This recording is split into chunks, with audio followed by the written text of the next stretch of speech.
لیے نہیں, اپنے لیے انہیں اپنی قدرت کے جلوے دکھا. میرے لیے نہیں. اللہ کے بندے اپنی جان بچانے کی دعائیں نہیں مانگتے, اپنے لیے انہیں اپنی قدرت کے جلوے دکھا. یہ دعا مانگی, جتنے لوگ ساتھ آئے تھے وہ سارے زمین پہ گرے اور سب مر گئے, پہاڑ سے گر کے مر گئے. بچہ واپس سیدھا بادشاہ کے پاس کہنے لگا, لو بھائی میرے رب نے مجھے بچا لیا ہے. جوان کا ایمان دیکھو, میرے رب نے مجھے, بولو میرے اللہ نے مجھے ایمان کی گواہی دے رہا ہے, میں بچ گیا ہوں, تو جھوٹا ہے, میرا رب سچا ہے. اس نے کہا لے جاؤ اس کو دریا میں, کشتی میں بٹھاؤ, بیچ دریا کے جا کے دھکا دے دو. بیٹھے کشتی میں, دریا کے بیچ گئے, اور جب جا کے وہاں اس کو دھکا دینے لگے تو اس نے کہا اللہ میرے لیے نہیں اپنے لیے انہیں اپنی قدرت کے جلوے دکھا. بس ایک طوفان سا آیا, جتنے سپاہی ساتھ آئے تھے ڈوب کے مر گئے. وہ بچہ اٹھا اور سیدھا پھر بادشاہ کے پاس, اسی کے پاس کہنے لگا, لو بھائی میرے رب نے مجھے بچا لیا ہے, تیرے پاس آیا ہوں. وہ کہنے لگا تو کیا مصیبت میرے گلے پڑ گئی ہے, کیسے جان چھوٹے گی؟ تو بچہ کہنے لگا, اگر تو مجھے باندھے درخت کے ساتھ اور سارے ملک کو بلائے, لوگوں کو اکٹھا کرے, پھر تو مجھے تیر مارنا, میں تجھے بتاؤں گا کیسے مارنا ہے, میں مر جاؤں گا. اللہ کا بندہ نوجوان, ایمان دیکھو, مرنے کے طریقے بتا رہا ہے, میں تجھے بتاؤں گا میں کیسے مروں گا. یہ بات کہی, بادشاہ نے سارا مجمع جمع کیا, ملک سارا باہر آ گیا, درخت کے ساتھ باندھ دیا. کہنے لگا, بھائی لوگوں یہ مجھے مارنا چاہتا تھا, مار نہیں سکا, اب میں اسے بتانے لگا ہوں کہ میں کیسے مروں گا. اسے کہو جب تیر مارے تو ساتھ میرے رب کا نام بھی لے, میں اپنے رب کے نام پہ جان دوں گا, ایمان کی پختگی میں اللہ کے نام پر جان دوں گا. اسے کہو رب کے نام پہ مارے, مر جاؤں گا.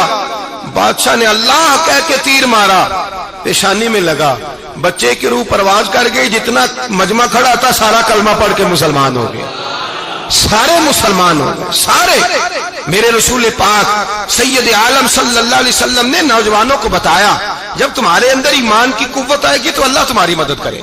فرمایا وہ نوخیز ولی تھا, ابھی جوان رانا تھا, ابھی اس کی پیشانی پر جوانی کے آثار تھے, لیکن اس نے اللہ کو راضی کیا, رب کریم کو راضی.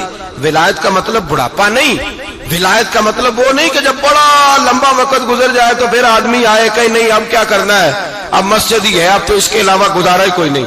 تو اس وقت کا آنا اللہ کی بارگاہ میں قبول تو ہے, لیکن شاباشی اسی کو ملتی ہے جو جوانی کا وقت آئے, جو عین اس وقت آئے جو وقت میرے رسول پاک علیہ السلام کے غلام عبداللہ ابن عمر, حضرت عبداللہ ابن عمر رضی اللہ تعالیٰ عنہ فرماتے ہیں کہ میں نکلا, مجھے سفر کے لیے جانا تھا, تو تھوڑی سی کھجوریں, تھوڑا سا سرکہ, ایک شہد کی بوتل, چیزیں میں نے سفر کے لیے ساتھ رکھ لی. میں جب مدینے سے باہر صحرا میں نکلا نا تو رمضان نہیں تھا, غیر رمضان تھا. میں نے ایک نوجوان کو دیکھا بکریاں چرا رہا ہے, بکریاں چرا رہا ہے. اے جوان, آپ فرماتے ہیں اس کا چہرہ بڑا نورانیت والا, گرد پڑی ہوئی پر بڑا حسین. فرماتے ہیں میں نے اس کو کہا کہ آ جاؤ کھانا کھا لو, روزے بھی نہیں تھے. کہنے لگا نہیں میں نے روزہ رکھا ہوا ہے. فرماتے ہیں میں نے کہا پتہ کروں کہ نیرا نیک ہی ہے کہ پرہیزگار بھی ہے. نیک وہ ہوتا ہے جو نماز پڑھے روزہ رکھے, پرہیزگار وہ ہوتا ہے جو گناہ سے بچے, وہ پرہیزگار ہوتا ہے. کہا پتہ کروں پرہیزگار بھی ہے کہ نہیں. کہتے میں قریب گیا تو میں نے جا کے اس کو کہا بھائی تیری بکریاں بڑی پیاری ہیں, میرا دل کرتا ہے کہ بکری مجھے دے دو. کہتے وہ جوان, غربت بھی, پریشانی بھی, پر دامان توکل کی یہ خوبی ہے کہ اس پر پابند لگے ہوتے ہیں, دھبے نہیں ہوتے. غربت ہے. کہا جناب ایک بکری دے دو. آنے لگا جناب بکریاں میری نہیں, بکریوں کا مالک کوئی اور ہے. کہتے میں نے آزمانے کے لیے کہا کہ بکریوں کے مالک کو کہنا ایک بکری بھیڑیا لے گیا ہے, کہہ دینا بھیڑیا لے گیا ہے. تو کہتے اس نے میری طرف دیکھا, گرد سے اس کے بال اٹے ہوئے, آنکھوں میں روشنی, چہرے پہ اطمینان, لب و لہجے میں ایمان کی طاقت. نوجوان کہنے لگا حضور